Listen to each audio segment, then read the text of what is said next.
went to bed at almost 3 last night, which I haven't seen 3 a.m. just not getting up like to pee at night in a long time. Like that's usually it. That's all I see 3 a.m. ever. We had to watch those good trash TV shows. Oh my God, dude. So much trash TV and it was so cleansing. And I finally went to sleep. I couldn't go to sleep, which is also not me. And so I finally went to sleep, I guess past 3 a.m. I woke up, dude, at 7. No. My alarm was set for 8. I didn't get there. Oh, so you slept 3.5 hours. I slept 3.5 hours, which for me, as we were talking about routines, doesn't happen. I never get below 7, ever, because I'm an old woman. Whew. You know, only. Dude, I plan it. And so I woke up this morning, and my whole body hurt, first of all. Like, I was just like, oh, God. I felt the tequila shot, for sure. And I, like, got out of bed, and I woke up not sharply. Usually I'll wake up like, okay, let's get up. You know, I woke up like, where am I? Oh, yeah. And so I like kind of got out of bed. Where am I? And I like put some socks on because I'm an old woman. And I was like, I gotta go make coffee. And so I got up and I went to your kitchen. And this was the hardest thing I've ever had to do. And so I cleaned out the French press, you know. Oh, yeah. And so I like ground the coffee. It was super loud, and that just scared me to death. And so I like did that, and then I proceeded, and I've cleaned it. But you know, everyone who knows coffee making knows this is just the most heart-wrenching thing. I like tipped the grounds holder over. Oh yeah. And I just ground them all, and I was just like, oh God, oh no. And so I was like sweeping them all up, and I put them in the thing, and I started boiling the water, and I poured some heavy cream in a mug and was waiting, you know. And the water finished, and I just filled the mug with heavy cream with water. And then I just looked at it, was like, God damn it. So I, like, poured out some of it, and then added some more cream, and made coffee. And then it was, dude, I finally drank. And then I had to take podcast notes. I don't know if these are coherent, dude. I was not even done with the first cup of coffee on 3.5 hours of sleep yet. We'll just see what this turns into. Yeah, I like it. It's a thing I like. So I like it. It's a thing I like. It's a thing I like. As Cardi B famously said, I like it. It's a thing that I like. Did she say that? Because that song, I like it. The one I like it like that? Yeah. I like it like that. That's a thing that I like. Jazz hands. I don't know what she says. I can't hear it. Something. Jazz hands. I don't know what she actually says. Can't hear it. Oh, he's so handsome. What's his name? I love how you just turn into Marge. I do. Yeah, that's true. She's not that growly, but I like to make her that growly. We haven't even mentioned what this is. What this episode is. Nope. I gotta try to salvage my voice. Let me drink some more tea. Today is our 5-0 golden anniversary. 5-0. It's our big 5-0 pod birth. Wait, no. I like that. That's no, next one. Next week. Yeah. 5-0 pod birth. But it is our 5-0 episode. Yep. And, you know, we're not going to get real sentimental on this one. I think that'll be next one. Yeah, the year one. The pod. I almost the said actual centennial, pod but we're not. We're literally halfway there. But first, granted, we haven't even announced what we're talking about yet. But first. Walking in but first. Man. We have a Patreon. Shout out. Smegma. Segment. This week's 50th episode. Oh boy. Goes out to Lauren C. Thank you, Lauren C. Lauren C. Thank you. Lauren C. Lauren C. Sounds like an old fancy word. Yes. Oh, put it over there on the Lauren C. Yeah. I don't know why it's furniture. Or like Your Excellency. Oh, His Lauren C. Thinks, you know, like it. We need a song for Lauren C. I feel like Lauren C. should work its way into something. Lauren C. It's Lauren C.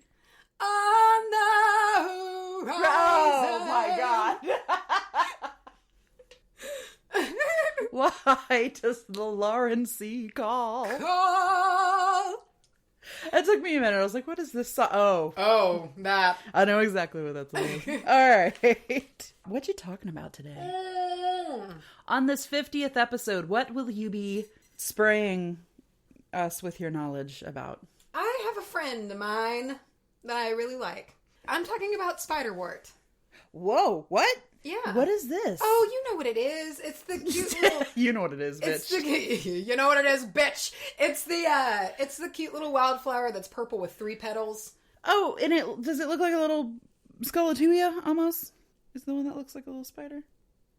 I don't think so. Because Scullatuias are terrifying. You'll know it when you see it. Oh, okay. Yeah, a little dude. Long one of my favorite flowers. Definitely not a Scullatuia. No. I love Spiderwort. Ever since I was a little girl, it grows all in East Texas, all over Texas, really all throughout Virginia, Arkansas, Oklahoma.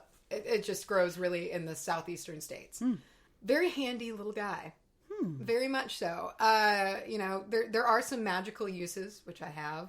But a lot of this plant can just be really used in a multitude of helpful ways. Aww. Which is good because it's invasive and everywhere. Just a little spider just trying to creep into your life and give you some help. Well, and I'm here to hopefully promote Spiderwort, because a lot of people have kind of a negative opinion on how quickly it spreads and can take over. However, you can use it. Be happy about that, because it's like there's a million things you can use it for, including eating it. Oh. Yeah. You know what? I do feel like I've seen this candied before on like salads or it's big. Well, cakes and shit. It's a huge salad. It's a huge salad additive. But yeah, so there's all kinds of things you can use it for. If it grows around you, be happy about it. Yeah. Plants that tend to spread and take over really get a bad rap sometimes as being just like, oh, it's a weed. Yeah. And it's like, no, it's a pretty little fucking flower. Well, yeah, and it's like, in this instance, it's like the fact that it spreads and takes over and you'll find out its uses, it makes sense. And it's like back in the day, before we have things that we have now, it was a game changer. It was a big deal, especially surviving summers in the humid southeast. Oh. So, yeah. What are you talking about? I'm talking about something real cheesy. I love it. I think it's great. I already asked, or one of the few times I actually know, and I'm excited. I wanted to get a little cheesy. I'm a cheesy person, so I'm whatever. I feel nothing. But I'm apologizing to people out there who are really sensitive to cheesy things. I love cheese. I love cheese. I'm going to talk a little bit on the numerology behind the number 50, because it is our 50th episode. I love it. It's great. And, in the vein of how we normally do things, we've never done a numerology episode. I know. But we're going to pop right in with 50. And it's not the beginning of a series or anything like that. I just thought it might be fun to see if we can break it down and see if it means anything, if it's relevant to the podcast, and divine a little bit today. We can do some divination. I like it. On our 50th episode. I'm down. Well, then I'm going to hop into it. So let's talk about Spiderwort. Yes. There's a lot of different species of Spiderwort. I'm, of course, most familiar with Texas Spiderwort. Texas. That's right, y'all. Not from Texas. So I will be telling you all about Texas Spiderwort sporadically in the notes that I took throughout other notes that are not also about that. So let's enjoy this together, shall we? I get the joy of getting to watch you piece this together from your book. Oh, and also, just to make it even better, there's a shitload of scientific words in here. Oh, yeah. And I don't know how to say them. Give me them. All right, so Texas Spiderwort is in the Camelinaceae, Camelinaceae family, or the Spiderwort family. It's in the Spiderwort family. We'll go with that one. So there are 20 plus species, at least, that grow in North America, and they're all pretty similar in appearance. Like, they all have that similar, look, the 3 petals and the whole bunch, because they only bloom for a day. But there's like a whole like grape cluster of little blooms that haven't opened yet. So one's always open because there's like a whole little cluster of all these little flowers. All right. But they can range from, like that deep bluish indigo, which is just really pretty, to just like a blue, or like even a pink or a white. Really? Yeah, which I've never seen. Yeah. I think that's a bit more of a species type deal. Oh, I forgot to say the scientific name of actually Texas Spiderwort. So it is Tradescantia humilis. And that's actually really cool sound. Yeah, well, it's a dude's name. So, yeah, so the name comes from John Tradescant Sr., who died in 1638, and he was the head gardener for King Charles I of England. Oh. Yeah. So, and Tradescantia is not like only associated to Texas spiderwort. Like there's Virginia spiderwort, and that is in there as well. So, you know, he was the king's main gardener, and it was the king. So he would get plants from all over the world, and then he would plant them, and they'd be these exotic things from the New World, you know. And he got spiderwort, and it was from Virginia. And so he just slapped his name right on it, pretty much. How very of the time and of the region. I know. This is mine now. It's never existed anywhere else. What was it we were listening to where somebody just like named the whole island after themselves? What was that? And it's just like, dude, what? Okay, so back in the day, dude, this is great. If I could be a fly on the wall, if they ever invent technology that can like take you back to the past, I want to witness this. So people would mix spiderwort in like rural areas to ward off the dancing madness. Oh. So basically the dancing madness they thought was the result of a spider bite, and you'd get these symptoms, but really what historians think is that it was basically rye that was bad with ergot. So it gave you a headache, shakes, tremors. You know. Now, is this that story? Is the dancing madness what the people had who, like, I believe it was in France? Is that group of people, the whole town just danced until they died? That's the weirdest thing. Yeah. So Mysterious Universe did a piece on that, and that really kind of freaked me out. Like, I thought there was like thing is that it was mass hallucinations or it's just like almost mob mentality, right? Or like that's one of the theories. It was not like an actual physical sickness or anything. It was just people getting caught up in. That's so scary. Okay, yeah. That's a spooky zone. Caught up in the belief that they could get it, right? And so then basically hypochondriac themselves into doing it. It's bizarre. So this is not that. Basically, some historians say this was really just an excuse to get hella drunk. Okay. And party. I get it. So what they would do is that, you know, so they thought that this condition they had with the headaches and the shakes and sweating and stuff like that, when it was really a result of bad rye, they were like, it's spider bite. So basically you got to mix spiderwort, which was a known spider bite, still is, poultice. Oh. They're like, we'll mix that with our beer and it'll work. And so they would drink copious amounts of this spiderwort infused beer and basically dance all through town. Just dance all around the village. Where is this? I don't rural areas of North America. Okay. Like old small towns. Oh, this sounds fun. And they would dance about the village either until the poisoning wore off or the alcohol wore off. And they'd magically be better. I just think they wanted to party. I think they wanted to party, and I think that perhaps, you know, this headache and shaking was just a good case of alcoholism. That's what I was reading this, and I was like, two options. They're hungover, so you drink more. Yeah. Or two, you're an alcoholic, and this is your excuse to wake up and need to get all hammered just up to again. Get super faded. Yeah. Yeah, I had suspicions, to say the least. And back in the time, God damn it, you could not just say, I want to get blasted. Yeah. You have to make some shit up about a spider bite. Well, and it was written, it was in an article from U of A, University of Arkansas, that they were talking about it. And, like, you know, it was like an academic article. So they were like, which, you know, many think was just an excuse to like, and it was just written in such a way, and I was like, everybody just wanted to fucking party, is what was going on. It was just... I like to think that, like, the town pastor would judge them if it was not something like this. You know, it's like, no, I've got the dancing madness. The dancing madness. Oh, gosh. This is like disco fever. I know. It's beautiful. I love it. So, Texas spiderwort, it's a perennial herb, and it blooms for a really long time all throughout Texas, because Texas is huge, and so regionally, the weather at one part of Texas will be completely different than another part of Texas. Oh, yeah. So, you know, when it blooms kind of depends on where it is and things like that. And while it is invasive and can spread quickly, it's of special value, like it's categorized as of special value to bees. So do not destroy it. Do not cut it down. Like, God damn it, leave it. We need the bees. Huh. Yeah. It attracts really large numbers of them. It's like in like the classification like of like value to bees of, you know, how important it is to them. It's like of special value. Okay, cool. So if you see spiderwort, don't get rid of it. Relocate it maybe. And it sounds silly, but we really need bees. In fact, why don't you just get a bunch of spiderwort seeds and plant them everywhere and just throw them out of your car as you drive down the highway? Yeah, really. Calling on you, east southern states. Yeah, drive down I-20 and throw you out some spiderwort seeds. Texas spiderwort is native in Texas as well as southern Oklahoma, and it's one of its nicknames is Lady's Tears. And I'm assuming because of all of the hanging buds that haven't opened yet and they're blue. They have like these, beautiful blue coloring at the end. Why are they ladies' tears? Ladies. Well, only women cry. Oh, those weak bitches.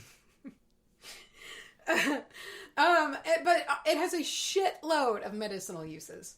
Big ones. I'm actually going to harvest some this weekend because it's grown all around the house, and particularly for me, it has big medical uses. So this is not a poison warning we need to put out. Well, all right, I'm going to do it anyway. Okay. Please do. One, anytime you are foraging in the wild for things, make absolute certain before you consume it what it is you're consuming and whether if you're consuming is poisonous or not. Have an expert confirm it for you. This is a podcast with no imagery, okay? And I'm not a botanist. Don't just Google it and be like, that looks close enough. Yeah. However, I am portraying the information that I read online saying it is safe, but you also need to determine whether or not it is safe.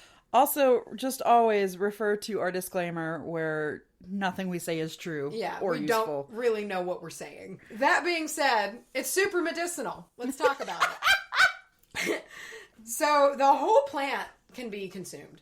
The whole thing. Its leaves can be cut and put into salads. The stems, they're really thick, meaty boys. Almost like asparagus, and they can be cooked like asparagus, steamed or like baked in the oven. Ooh. I'm gonna do it, man. I'm excited. How thick are the stems? They're pretty thick. They're like this, like a pencil. If not thicker. And they're such real... a delicate little flower. Yeah, I'm gonna make some. I'll let you know. I'll report back. Yeah, report back. Tell us if it's tasty. Yeah, or if I might have picked the wrong goddamn thing. You know why? Because I didn't research before I picked it. All right. So it's a really sappy plant. There's a lot of useful fluid in this plant.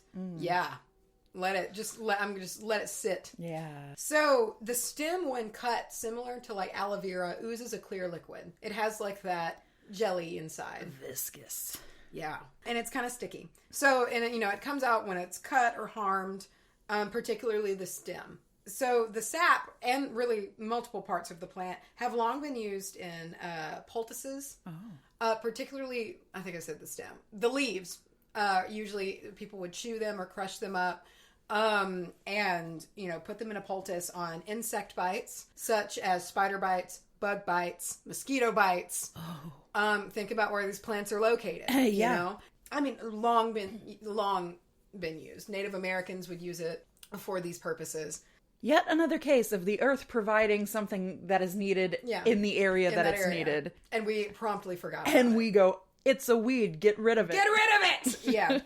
And also more surface level first degree burns. So it's really good for that as well, soothing that inflamed skin. That was from a really neat... I have my little sources peppered in here. That was from a really neat site called Foraging Texas. And it's a whole website that has pictures and all of the information for plants, its uses, what can be consumed, what can't. So another thing, similar to okra, a lot of people when they make stews, you put okra in it to thicken it up. Because okra is for lack of a better word, slimy plant. Yeah. It's when it's cooked. And so that's why I only eat it fried. I love okra in any fashion. Do you really? Any fashion. It can be slimy and pan cooked. It can be pickled. Pickled okra is incredible. I like pickled. Anything that takes away the slime. I love dehydrated okra. I don't know if you've ever had that. Yeah, it's wonderful. That's good. Like all okra. And I just can't take a slimy okra. Oh, I love a slimy okra. Plus, it's got those little tiny hairs. The hairs on the outside. Nah.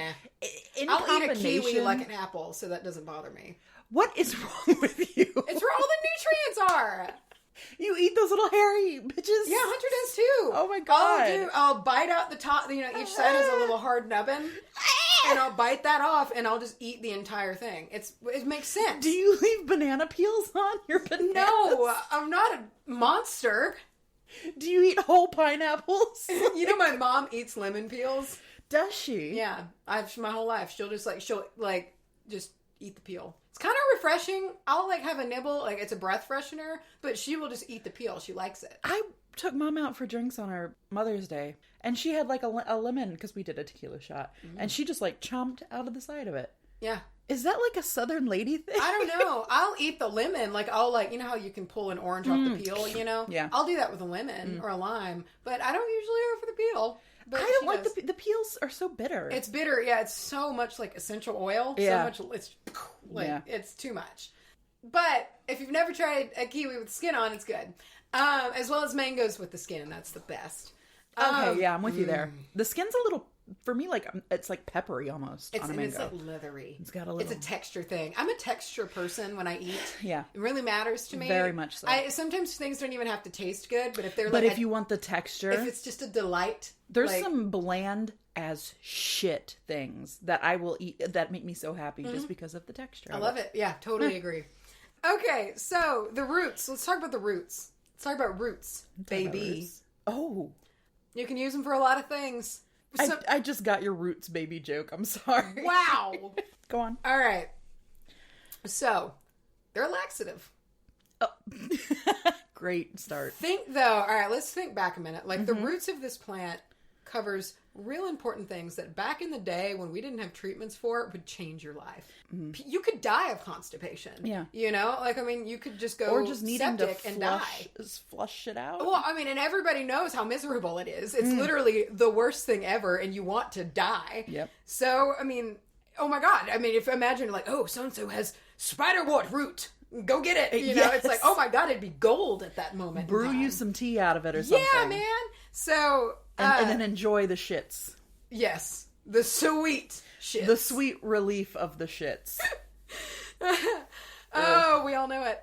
It can be drank in a tea. So, you know, a lot of this is due to an anti-inflammatory nature. And because of that, it also, the roots can be boiled as well. And I can't remember. I put stems with a question mark. You'll have to kind of... It was mostly the roots, but I feel like there was something else in the plant that could also be boiled to do this as well, but I could be wrong. It can be brewed to help kidney and bladder infections. See, here's the thing. Anything that I can forage and collect and dry and save that will help me not die when the grid goes down of a kidney infection, I am all about. That's why I'm all about nettle and all of these other things, because I know I can have a stock of those and maybe survive a few years. That's what's going to kill you. Yeah. When the shit hits the fan, you are just going to have a room full of kidney protectant. Yeah. I'll snuff myself out with all of my kidney protectant. Now, is every part... Wait, okay, so was that the kidney protectant? What part of the plant is Primarily the roots. So that's also the... It's also the laxative. The laxative. Here's the thing. Okay. This is not a maintenance thing. You know, you don't like nettle, I drink every single day. You would not want this to put... You would not want to put this in the tea that you've created. Yeah. Okay. Yeah, no. Your everyday tea. Yeah. But for if you feel like a bladder infection coming on, which most women unfortunately know what that feels like. Oh, yeah. As well as stomach and gastro issues. If you got a stomach ache, primarily after eating too much. Oh. Which was similar to an effect that star anise had. So if you had like some star anise and spiderwort root, if you just had Thanksgiving dinner, man, just brew that up for everybody. And you're just miserable. And then you will promptly all get the shits.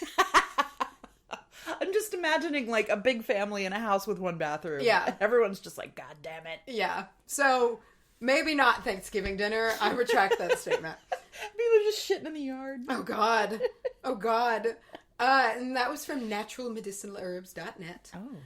So, you know, it's a weird name, spiderwort. What does the wart come from? What is that there for? It makes it sound much worse than it is.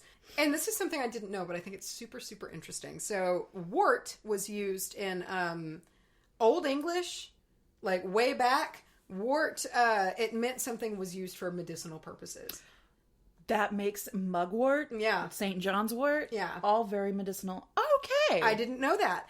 And so back in the days of Old English, like, terms, you were wart cunning if you knew of medicinal plants. I love it. So, I mean, it's like, if you have an ailment, they could be like, oh, go speak to so-and-so. They are wart cunning. I love it. I love it. I'm just getting a little triggered at the use of wart.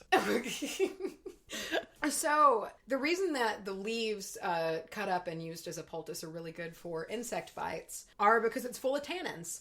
There's a lot of similarities I've noticed in the medicinal uses for spiderwort and white oak. The bark of the white oak tree, there's kind of similar uses, which was also high in tannins. So tannins dry things out. They help dry it out. So when you think of a spider bite, you know, they're always oozy and inflamed and angry. Those tannins help dry it out and pull that poison out. Oh. So I'm all about, I want to harvest some and keep it dried, which if you use dried things, your poultice will need to be hydrated.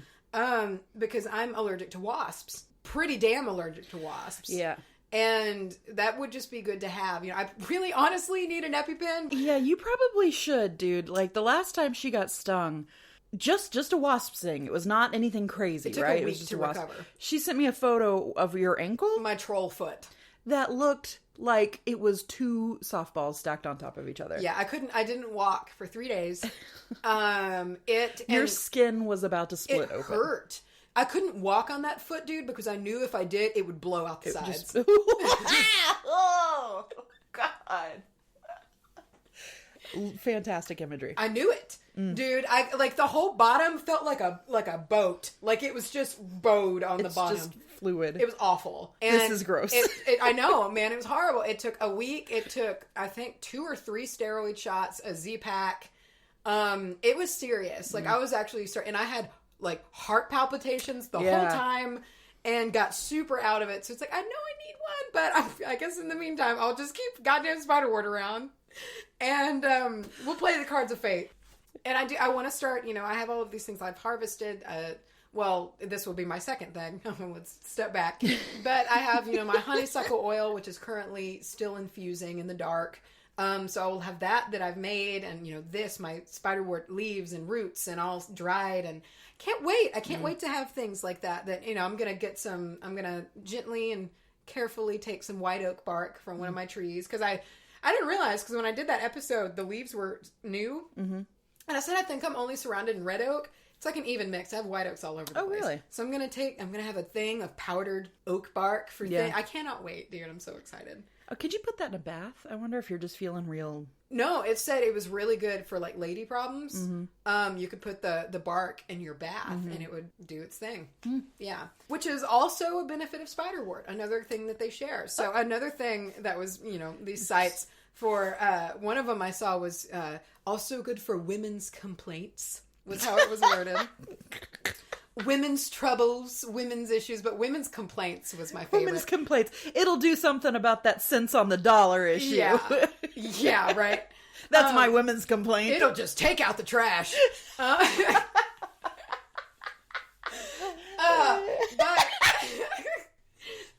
But in all seriousness, for things like thrush, which imagine back in the day, you had very minimal options, also minimal hygiene, so it was I'm sure a prevalent issue. So God, how horrible. It could help for that, you know? So yeah, for women's complaints, which also to me, like, I like that it's called ladies' tears because it makes sense. It's just... This is just the woman. Pick the plant that looks like how you feel. It'd be great to think if that's like how it started. Like some lady was like, "This is how I feel. I'm gonna see if this fixes me." Yeah. Oh God! All right. So I have a few magical properties, not that many, but with them you can understand what it's for, and then, you know, as we've discussed, everybody's practice is their own.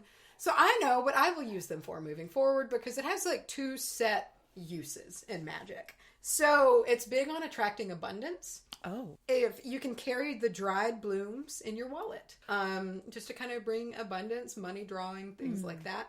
To connect with your inner beauty, you can take a bath with blossoms in the water. Oh, man, that's lovely. Isn't that nice? Oh.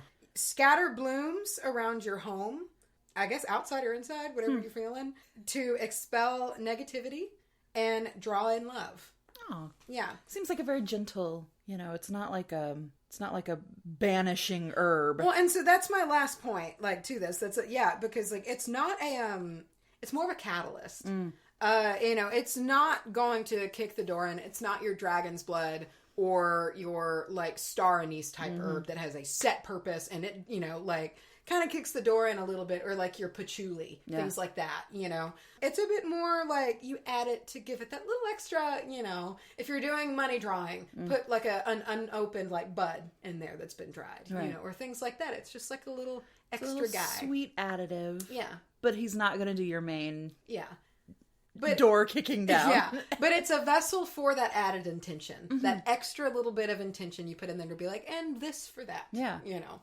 I love it. So that's that's spiderwort. It's one of the worts. So if you have little spiderwort friends growing around your house, hopefully maybe you see them in a different light if you're not their biggest fan. I know that they can take over gardens and things like that. But if it's in your garden, eat it. You know, as long as you are positive that it is edible. But it's useful, you know, so it's not just like a weed that's like growing around it's, you know, it's not like fucking poison ivy. Right, yeah. You know, It's like, if it's there, cut it down and eat it, you know, or don't because the bees need it.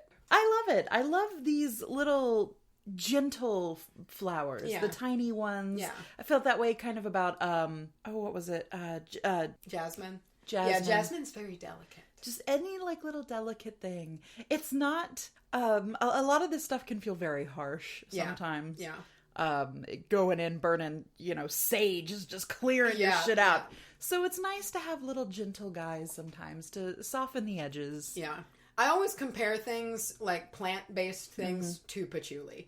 Because it's like patchouli doesn't fuck around at all. Like she was very forward. It's it kind of reminds me of like the Morrigan, how you talked about last night. Like patchouli is like, all right, no, we're gonna fucking do this, and we're gonna do it this way, and here's what's gonna happen. Exactly. Let me hound you with how you're gonna die. Yeah.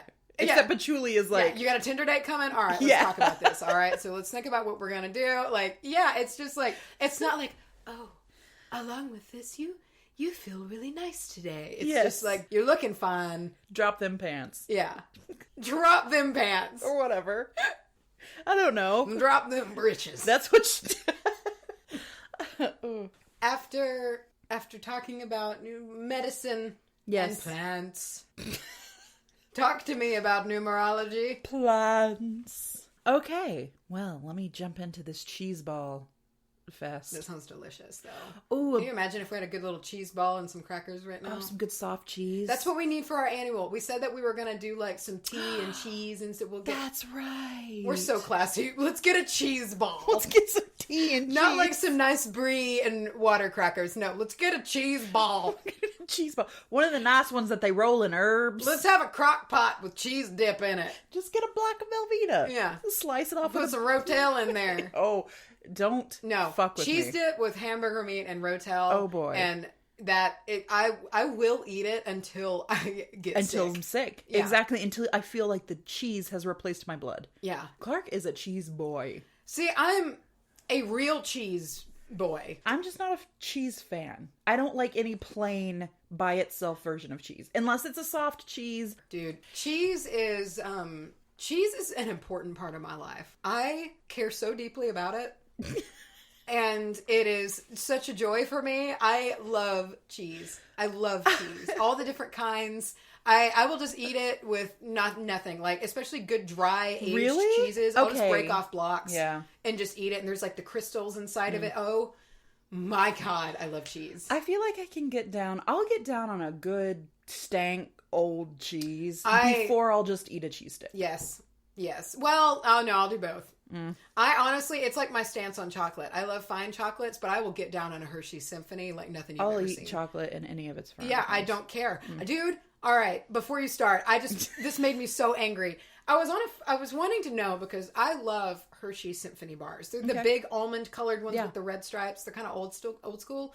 I don't know what the difference is. I think it's just like heavier cream, but it's still a Hershey bar, which I also love because it's delicious. All right, maybe it's not the finest chocolate. Is this going to be about the thing how Britain hates on us for Hershey's? No, it's just a fucking arrogant ass. And so, all right, I was just like trying to figure out what a symphony is. What's the difference? Because I love them. And this sounds like a weird combination, but Hershey's Symphony paired with smoked Gouda in the same bite. No, chocolate and cheese is like a thing. Sublime. Oh. dude. What if you just fondued them together? Oh God, it's incredible. And so anyway, I was in this forum and I was trying to figure it out. And one guy wrote the longest blog post, the longest comment in the world about how people who eat Hershey's chocolate are peasants. But it's not real chocolate, and the grit is just of a level that is so far beneath what should be palatable. Who cares? Dude, I read it and was just like, I hate you. I hate your family. I hate your ancestors. Like, I hate everything. I was so angry. Like, I hate your pets. Yeah, everything about you. Your house, probably even gonna hate it. I bet the curb appeal sucks. You know what? It makes me want to find something that those people love and just rip it apart. Oh. And be like, well, you know, that thing that you love so much, it's actually for peasants. Because it was relentless. And that's the thing. It's like, I get being like, you know, like, I've kind of, it's like how some people are like, no, I don't like Miller Lite because now I drink nicer beer. Right. I get if you're just like, you know, I've started eating like other kinds and I know it just doesn't do it for me. But no, he didn't stop there. He wrote a novel about just how just absolutely a peasant you are. See, that's the thing. It's not about the chocolate. It was about the person eating it. Yeah. It was a personal attack. Yeah. Somebody he didn't like. I can just see him in his fucking hat. His little fedora. This kicked back in his bowling shirt. Anyway, sorry to interrupt, but I had to get that off my chest. I've been stewing on that for years. Really? I read it forever ago, and I've never talked to anyone about it, but it made me really mad. Well, listen, it does make me a little bit mad because I am a chocolate fan. I love it. I love it. All of it. Yeah. I'm not huge on white chocolate. I don't love white chocolate because it's not chocolate. Yeah, it's too sweet for me. I feel the same way about, and this is a hot take, don't come from me. Like, I feel the same way about white chocolate as I feel as red velvet.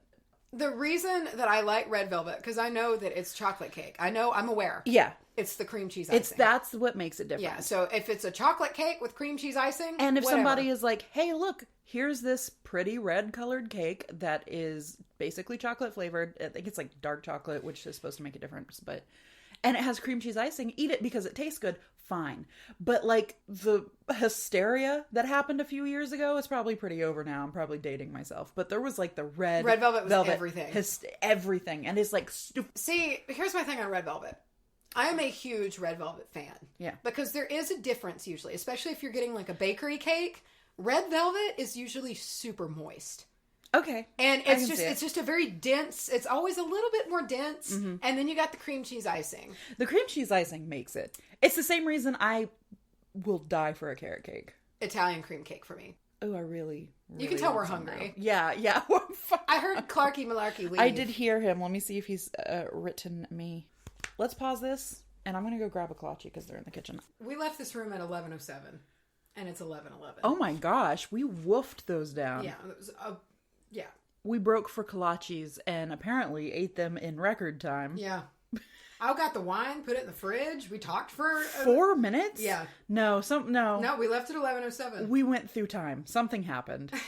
This is not natural. Speaking of not natural, not really. I'm the queen of segues. It's our 50th episode, dude. 50 whole episodes. We're halfway to 100. Yeah, man.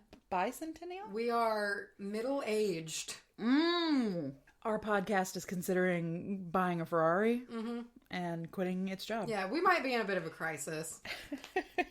Well, let's see. Let's do some divining with the number 50. And just a little bit of background on numerology. This is in no way a numerology episode, but it's the study of the numbers in our lives and how they affect us. So numerology is the study of numbers. It's been around for thousands of years. I forgot to put the S on this, so I just said 1,000 of years. It's associated with astrology, and most strongly because of the numbers 0 through 9 are used, and there used to be 9 celestial bodies. It's a little fucked up now with the exodus of Pluto, so I don't know what we do about that. I thought Pluto was back. Is it back? I thought Pluto was a planet again. What? I thought so. I feel like Jerry right now. I know. I don't remember it now. I have no idea. It's also big in runes. Numerology and runes and rune readings, it can be used in those as well to like add extra layers of messaging. Meaning. Yeah. So you can use these letters to kind of break down a word or a name. If you're doing it in a very simple way, you can reduce it to a single number. And this all feels very like that movie 27 with Jim Carrey. Yeah. And he just gets like obsessed with all these numbers. And people, conspiracy theorists are, how many letters are in the word so-and-so? Yeah. It boils down to this. Yeah. Explain that, sheeple. Yes. But essentially, you can break it down to a single number and then use that number to divine. So as an example, the word dog. So the basic idea is that each number is going to correspond with a letter. And this only goes 1 through 9. So A is 1, B is 2, so on. And then it repeats itself after 9. So I is the 9th letter of the alphabet. Mm-hmm. So the letter after that is J. So instead of being 10, it just restarts at 1. So dog, D-O-G. D, if D equals 4, O equals 6, and I'm just reading off of my notes here, so it sounds very robotic. Yeah. But as an example, D equals 4, O equals 6, not 15. Yeah. And G equals 7. Add all those together to get 17.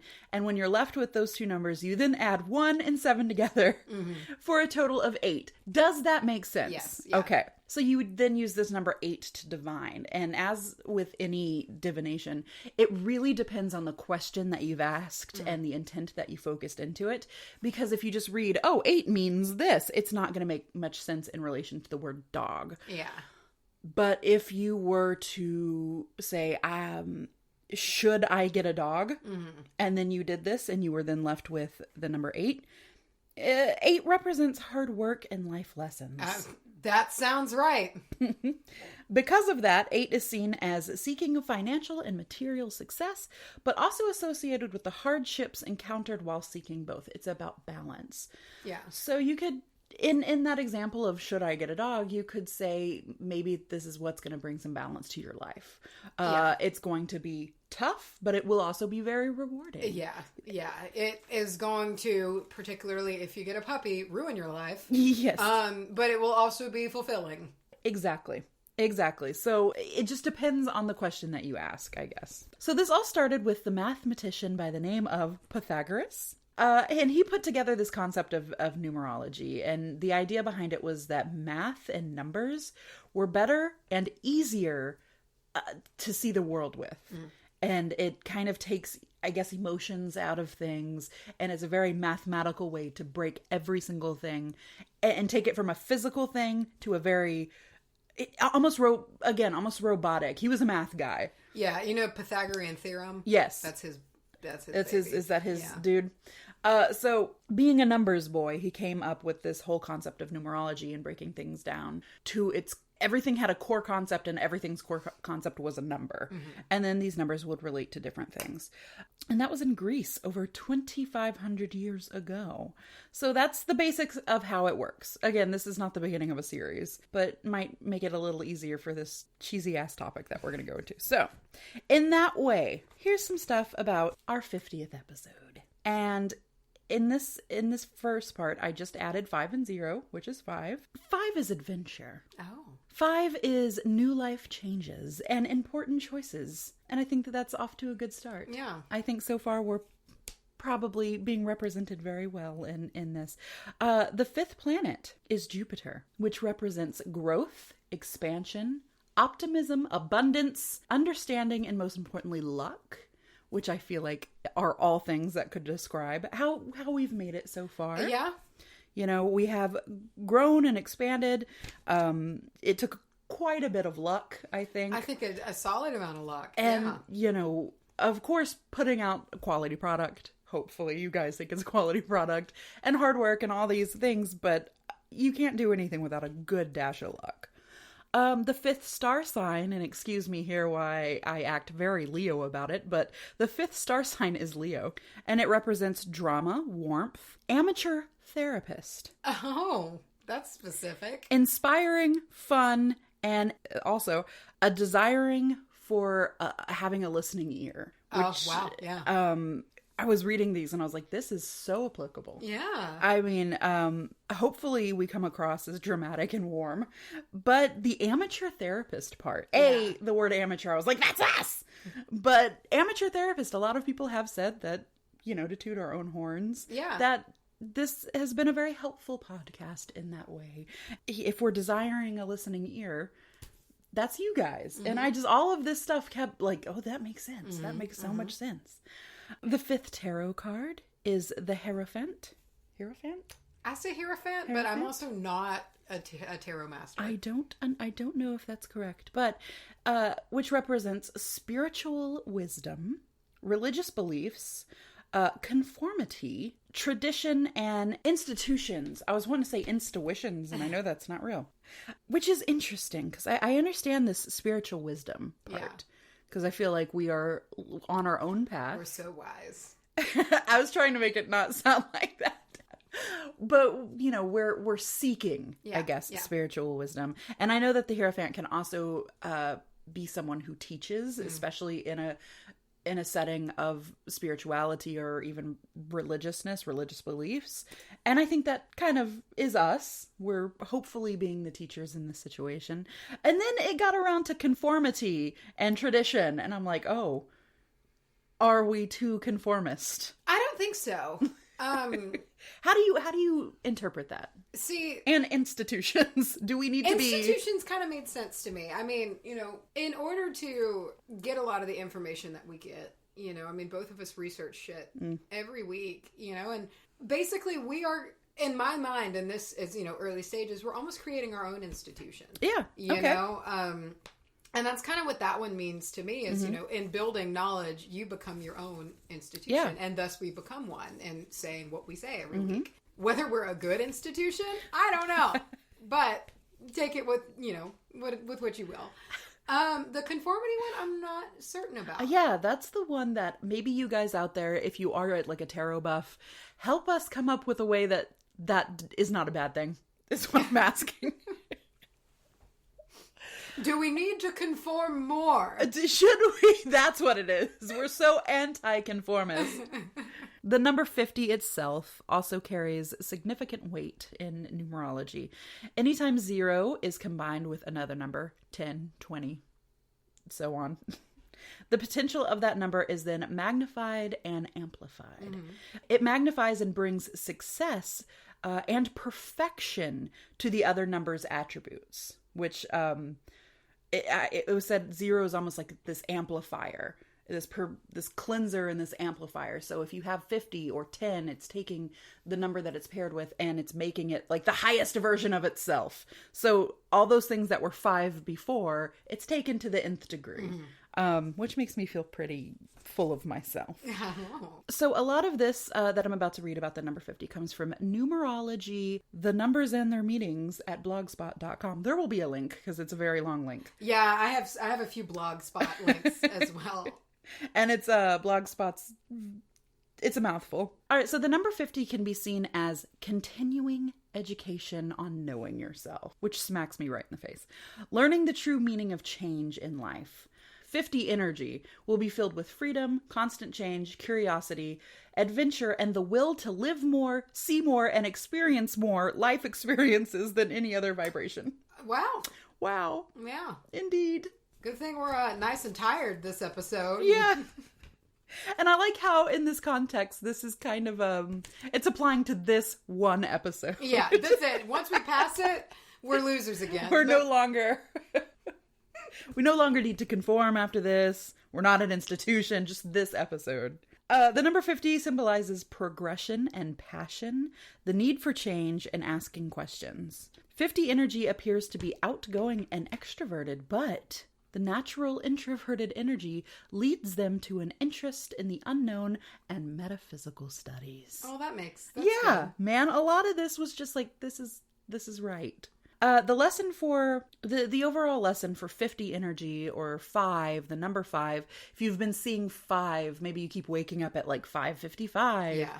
Or every time you look at a clock, it's, 5:55. That general energy is One must learn that true freedom comes from within. Do you have any numbers that you consistently see? 107.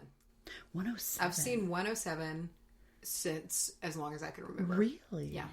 It comes, I see it all the time. Have you ever looked into it? I have never looked into the numerology of it.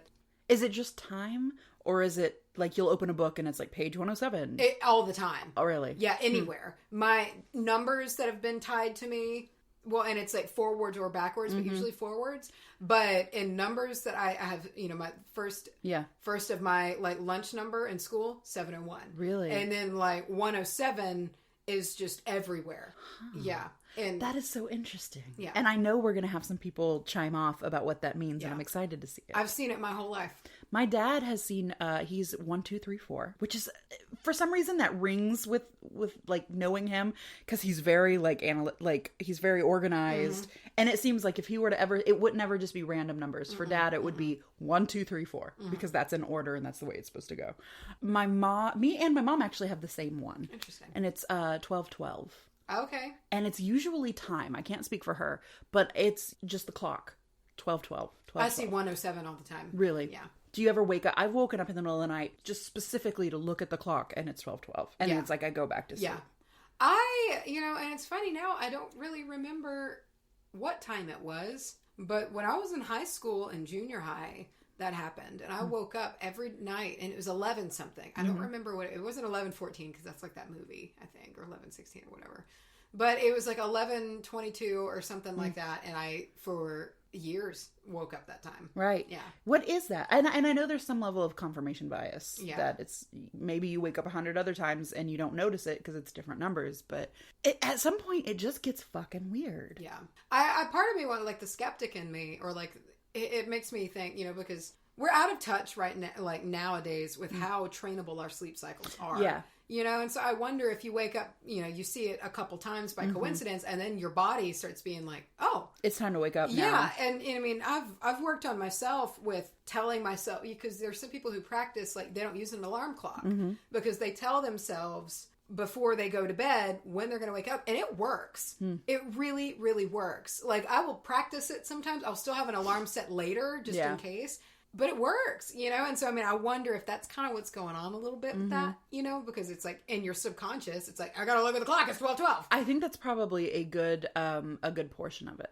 But when it comes to just like driving in your car through the daytime and then boom, you're looking at that. Or Dad, like he had a story, and I don't remember the specifics of it, but he went to like change, I think a specific song came on and he went to change the radio, or he changed the radio and a good song was on that spoke to him at that moment, and it was 1, 2, 3, 4 on the radio. Not the time, but I think it was like the tuner was on 1, 2, 3, 4, and just these stories, just the strangeness of how it can work into your life in ways that are more than on the clock, because I think that is almost pretty easy to have an explanation for, especially in the middle of the night, because I have I get real freaked out about stuff real easy when it comes to nighttime, and I get real freaked out about 3 a.m. in the morning. I wake up at 3 a.m. all the time. I do it all the time, and it's always when I have to pee. It's exactly that is when I have to pee, and then last I have to night, make the scary journey back to bed and go to sleep at in the 3 a.m. dark, when I know a shadow person is over breathing you on me under your bed. Exactly. But I think I've thought about it so much because here every single night, like this week, I've woken up 3 a.m. Last night it was 3:33, and I waited a whole minute before I got out of bed to go pee, because if I got out, I was going to slip into another dimension. So, I think numerology is super interesting. I do too. I really do. And it's one of those things that at first I was like, I don't get it. I think it's a little conspiracy theorist. How could this possibly mean anything? But then reading the background of, if we want to break down everything to a vibration, the same could apply for numbers. Yeah. And then also seeing how 50 really kind of rang true. And I mean, I read a lot. I did my name in numerology. I need to do my name. I haven't done my name. I did wbah in numerology. And there's all these numbers mean different things. And sometimes I like to read all of the horoscopes or all of the reasoning behind something to see, is this applicable to my situation, no matter which way I look at it. And if it is, I'm kind of like, maybe this is a little bunk. but this was very specific. And I feel like if it was another number, it would have had a completely different meaning. Yeah. Just, I try to be a skeptic all the time. Yeah, I get it. Yeah. And this time it was nice. I feel like this was almost a little message that said, keep going. You're doing what you need to do. And hopefully we have 50 more. And then 50 more. To 50 more. And then 100 years of Charlye and Macy. 100 years. 100 episodes. 100 years. Charlye and Macy. www.charlieandmacy.com. Macy. Yeah, man. You know what else is meant to be? You know what else is set in stars, in numbers, through space and time? Oh, tell me. Some hot ass, beautiful review bean footage. Thanks. That's all I got. I'm glad to know. This particular review right here is the hottest and the beaniest. Oh. Review. I don't know. I'm not sure. And the beanie. However, the name is one of my favorites that we've ever had. So this is a review from Empathetic Trash Panda. They say, love this podcast. Witches from my neck of the woods. Oh, hey. Where are you at? Where you at? Witches from my neck of the woods who are real and funny. Oh. What's not to love? It's so nice to listen to girls navigating through all the muck that can be finding your path. I'd give you guys 10 stars if I could. She'd give us 10 beans. 10 whole beans. We can make a lot of footage. You make... Oh. I can't get this imagery out of my head of like taking a lid off of a steaming pot and there's no beans, but it's just like scraps of paper with reviews written on them, just kind of tumbling around. But thank you. Pluck one right out. Thank you, Empathetic Trash Panda. Talk to me about that show that is coming up that people can come see us at live and in person. Talk to me. I will talk to you about it. You know what? You know what's happened? It's happening October 13th. Mark your cows. October 13th. We should do the numerology on that and see if we're going to sink or swim. I'm going to do it real quick. I'm just going to add it. That's 4, right? Let's just do a quick. 4. What is 4? Google. 4 in numerology. Ooh. Okay. Here's the number 4 practical. Positive traits. Highly practical. Scientifically minded. High management skills and attention to detail. So that sounds all right. Negative traits. Here we go, though. Oh, great. Caught up in the detail. Stubborn. Fixed opinions. Slow to act and too serious. So, look. I can see us being so worried that we are, like, too proper. Yeah. Hey, listen, a lot of people are going to see us for the first time. We got to do this good. We got to be professional. And then we come out like 400 years ago. In suits. We come out in pantsuits. Some stiff, lapelled pantsuits. Just real. I'm picturing like Barbara Bush wigs. Yeah. We got to be, they got to take us seriously. We give everyone a firm handshaking. Mm-hmm. Dead in the eyes. Just look them dead in the eyes. Do that salesman trick where they put their index finger on your wrist as you're shaking hands. Yeah. I got my finger on your pulse. So we don't need to do that. So, okay, I will cancel the Barbara Bush wigs. Okay, good. Okay, good. Glad we did this. This is, this numerology. Now we know. October 13th, Sunday, Pagan Pop-Up. Volume. Be there. Or be square. Come see us. Come eat with us. You can come eat with us on that Oh my day. gosh, come eat with us. Wow. Come have a beer with us. It's going to be at the Armadillo Ale Works in Denton, Texas. Oh, yeah. It's a fun place. Very cool location. There's going to be a lot of good vendors there. We're going to be there. It's so far away still. We don't know our time, but we will. We will. And we will let you know. Don't worry. We will keep talking about this. So book your flights. Book your flights. Get your bus tickets. Start packing your bags. It's gonna be still pretty warm in October in Texas. It's nice. It's all right. It's good. We can agree on it. Yeah. Yeah. We also, Charlye, have merch. Oh my god. Where is it? Well, physically, right now, I've got this pillow. It's right in front of us. That's where it is. And we're about to drink wine out of our mugs. This pillow is huge. It is big, man. Yeah. I got the big one. But it's huge. I love it. It's a canvas pillow. It's like a full 2 foot by 2 foot, right? It's yes, I believe so. It's very nice. I'm quite in love with it. I was not expecting it to be a sturdy canvas pillow. Yeah, like a nice one. Almost like an outdoor furniture one. You know what I'm saying? Yeah, like I could spill something on this and feel like it wouldn't fuck everything up. Anyway, if you would like to get your merch, make your way over to wbahpodcast.com or witchbitchamateurhour.com, and there will be a link at the top of the page. Or if you follow us on Instagram, go to our bio, and there is a link tree with links to the pagan pop-up info, and info for the merch as well. Nice. Macy set us up with that link tree. Link tree. Because I don't understand the internet. We have an email. Tell me it. Email, she tell. Email, she tell.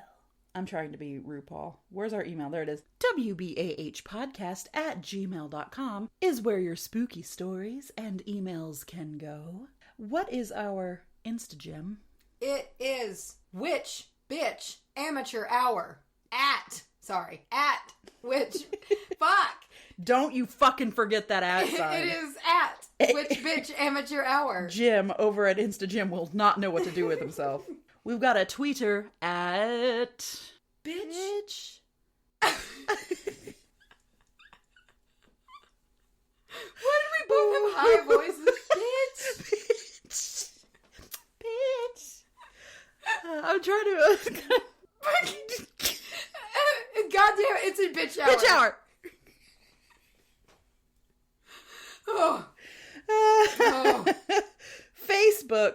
Come eat with us over on Facebook at Witch Amateur Hour. No bitch on Facebook. If you're considering supporting the podcast, where can they do that at, Macewad? They can go to www.patreon.com/WBAH podcast. We are actually about to do in 20 minutes, our Facebook Live. Oh shit, we gotta go do this. Yeah. Okay, the cutest little P.O. box in Texas is P.O. Box 865. Canton, Texas, 75103. Those numbers. Yeah, they're in there. All right, guys, have a spider-warty day. I'm gonna get some tea, Brun. Do you want some?